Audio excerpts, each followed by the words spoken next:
Encore un projet dans Sainte-Julienne. Vous voulez nous en parler un petit peu, comment c'est arrivé, puis qu'est-ce qui en découle? Oui, un nouveau projet, la safranière. J'imagine que c'est surtout la créativité, la curiosité, l'innovation qui motive nos actions. Lu dans un journal de la part de Donald, et il existe une safranière au Québec, on pourrait aller voir ça, aller faire une promenade là. Alors, oui, on lui dit oui, mais une journée où on avait de la visite, il a décidé d'y aller tout seul. Alors, il va, il revient, et puis effectivement, il était très, très excité. Alors là, moi, j'ai dit « OK, calme-toi. » Et puis après ça, bon, on a discuté sérieusement, on a regardé ça, puis on a dit « Ben, regarde, ouais, on peut faire un banc d'essai. » Alors, il fallait quand même pas partir avec 60 000 bulles la première année, là. Alors, on a fait ce banc d'essai-là, on est allé faire la formation, on s'est informé, on a regardé qu'est-ce qui se faisait ailleurs, l'historique du safran. Et puis, ça me vient comme ça, l'idée, là, tout à coup. Je pense que j'aimerais rendre hommage à ma mère à ce moment-ci. Parce que ma mère était une fille de ville, mais qui était allée habiter la campagne, mariée à mon père qui était cultivateur. Et ma belle-mère, leur mère, me disait que ma mère était une artiste innovatrice et qui était toujours la première dans le rang à planter des nouvelles choses dans son jardin. Alors, entre autres, et elle se rappelle la journée où elle a fait pousser du céleri.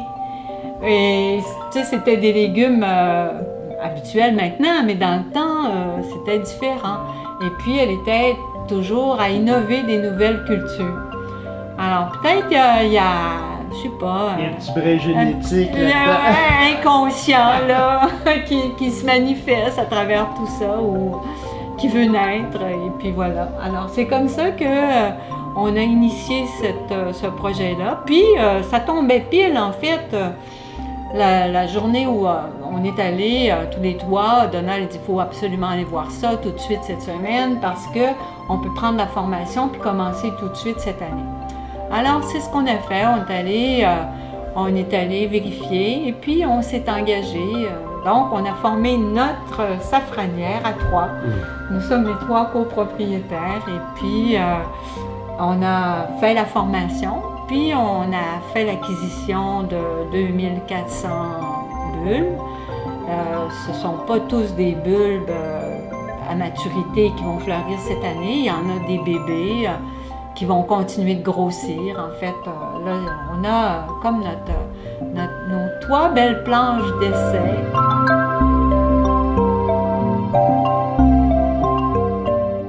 Pour les cueillir, normalement, il faut la cueillir au moment où la fleur est encore fermée.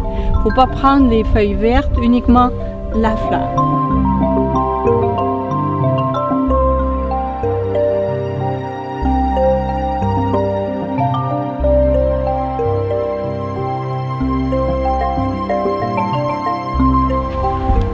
C'est l'idéal, le cueillir à cet état-là.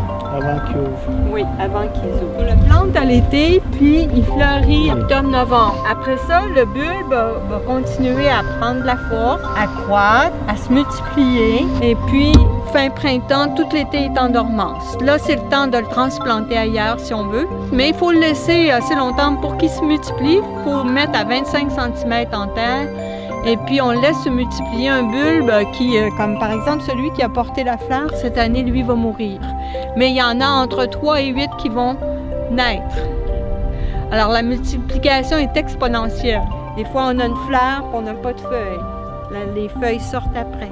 Là, on va rentabiliser ton talent de cueilleuse. Il y en a beaucoup, hein? Je vais aller la cueillir, moi. Je vais aller la cueillir.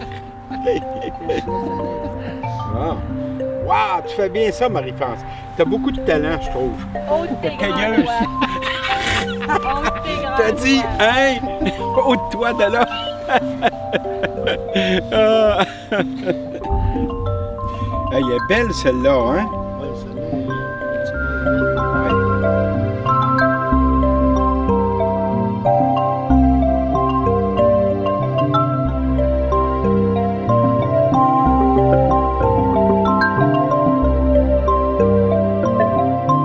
Avec un scientifique avec nous, on garde très précise la manière dont poussent les bulles, la manière dont tout est ordonné, tout est bien gardé, documenté.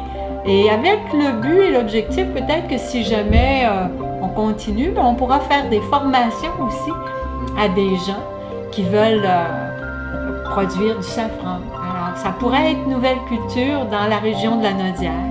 Et puis, on serait heureux de vraiment initier ça ici. On est, je crois, les 3e au Québec Oui, il y a Saint-Élie-de-Caxton. Oui, c'est ça. Saint-Élie, c'est vraiment la maison mère. Là. Ouais, c'est ouais. les premiers, oui. Et il y a Trois-Rivières, et puis... il y a Saint-Basile-de-Grand. Oui, il y a quelqu'un à Saint-Basile, mais ça, c'est comme une branche séparée. OK. Donc, les autres sont nés de l'initiative de Saint-Élie. Oui, pur safran. Nous, ça s'appelle, notre entreprise s'appelle France Safran. Je vais vous montrer quelque chose. Pourquoi il faut les enlever avant qu'elles ouvrent? Parce que quand elles ouvrent, il y a le pollen ici qui va venir embarrasser un peu le stigmate, contaminer un peu. Alors, il faut faire vraiment, c'est la raison pour laquelle, une des raisons pour laquelle on les vraiment cueille avant l'ouverture pour protéger de toute contamination. Puis on l'ouvre, on le descend comme ça. Il faut aller le retirer de sorte à ce que les 3 pistils restent attachés. Et puis on les coupe ici, à la hauteur de l'orange, de sorte qu'ils sont toujours ensemble. Tiens, voilà. Le pistil n'est pas encore ouvert, il n'y a aucune contamination. Pas de poudre jaune. Aucune. Je retire. Et voilà.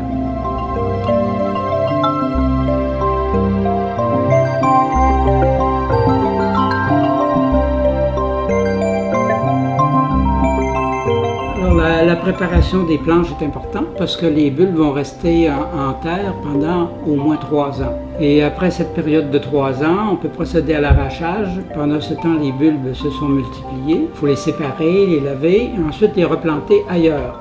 Parce qu'il faut laisser la safranière en jachère le double du temps où les bulbes ont été laissés en terre. Donc si on le laisse 3 ans, il faut laisser la safranière 6 ans pour éviter la propagation des maladies, des moisissures, parce que le bulbe de Crocus sativus est aussi atteint de certaines maladies qu'il faut absolument éviter. Donc pendant ces 3 années, l'entretien consiste à désherber, parce que les bulbes de Crocus ne tolèrent pas la compétition, eux aussi. Et il faut nettoyer la safranière et laisser pendant l'été les bulbes en dormance, parce que le Crocus sativus, c'est une végétation inversée par rapport aux autres types de bulbes, qui se réveillent au printemps puis s'endorment à l'automne. Le bulbe de safran entre en dormance au début de l'été et puis se réveille après les premiers froids, fin septembre, début octobre.